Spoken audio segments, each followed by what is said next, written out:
Il était une fois un enfant qui aimait le ciel plus que la terre, Yuriga.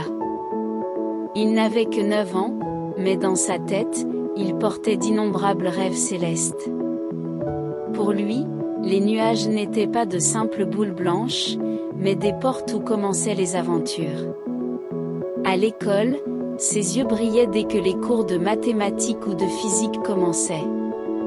Avant même que l'enseignant ait fini de poser la question, la main de Yuriga, ou plutôt son doigt, était déjà levée. Ses camarades étaient habitués à son enthousiasme.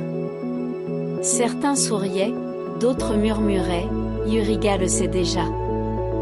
Pour lui, chaque bonne réponse était comme une petite poussée de fusée qui le rapprochait du ciel. Le week-end, les vastes prairies devenaient son terrain de jeu. Avec un cerf-volant coloré à la main, il courait comme s'il voulait traverser le ciel. Quand le cerf-volant montait, il se sentait plus léger, un peu plus haut, un peu plus près des nuages. L'amour de son père se voyait dans les cadeaux qu'il lui offrait. La chambre de Yuriga était remplie de maquettes d'avions et de vaisseaux spatiaux. Les étagères étaient couvertes d'amis ailés et de petites fusées. Il passait la plupart de son temps à la maison à jouer avec ses modèles, sans jamais se fatiguer, caressant les ailes et faisant tourner les hélices. Parfois, il était tellement absorbé. Même pendant le dîner, il tenait une cuillère dans une main tout en faisant voler un avion jouet de l'autre. Sa mère riait et disait, « Yuriga, même les pilotes mangent. » Il répondait, « Mais les pilotes volent toujours. » Un jour, son père lui fit une surprise inoubliable. Il l'emmena au musée de l'aviation et de l'espace. Le cœur de Yuriga battait plus vite alors qu'il marchait sous l'ombre des fusées géantes et sous les ailes des vieux avions. Il regardait dans les cockpits et murmurait, « Un jour, je verrai le ciel d'ici. » Dans un coin spécial du musée, son père lui acheta un casque de cosmonaute. Quand Yuriga le mit, le monde entier sembla se taire, il n'entendait plus que sa respiration et son cœur. Cette nuit-là, il ne le retira pas.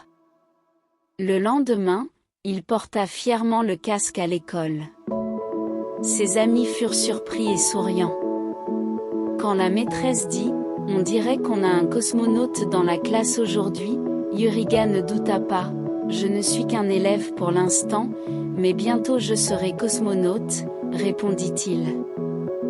La nuit, enveloppé dans sa couverture et les yeux fermés, il rêvait toujours du même rêve.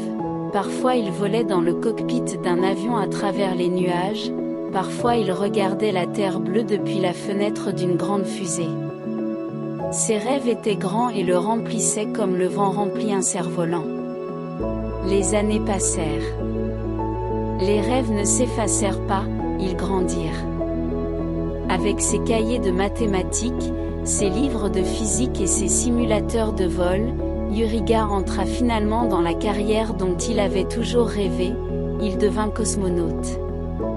Sur son bureau au bureau, il y avait une photo que tout le monde pouvait voir. Sur cette photo, le petit Yuriga et son père souriaient au musée de l'aviation et de l'espace. Le casque de cosmonaute était sur la photo. Quand Yuriga regardait cette photo, il ne voyait pas seulement son passé, mais aussi le premier pas vers son futur.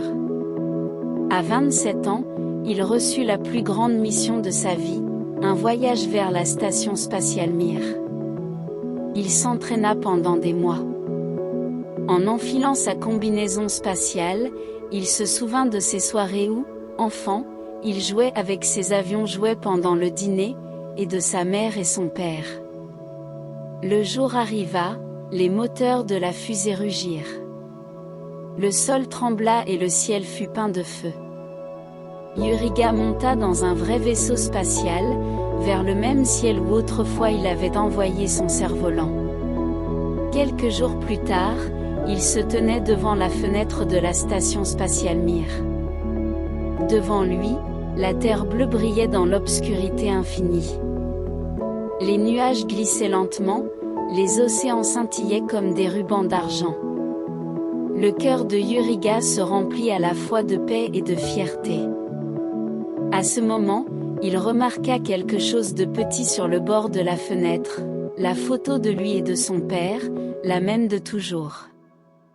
La photo souriait comme il y a des années. Yuriga toucha doucement le cadre du bout des doigts. « On a réussi, papa, murmura-t-il. Et à cet instant, le rêve de l'enfant qui avait commencé avec un cerf-volant était devenu réalité entre ciel et étoiles.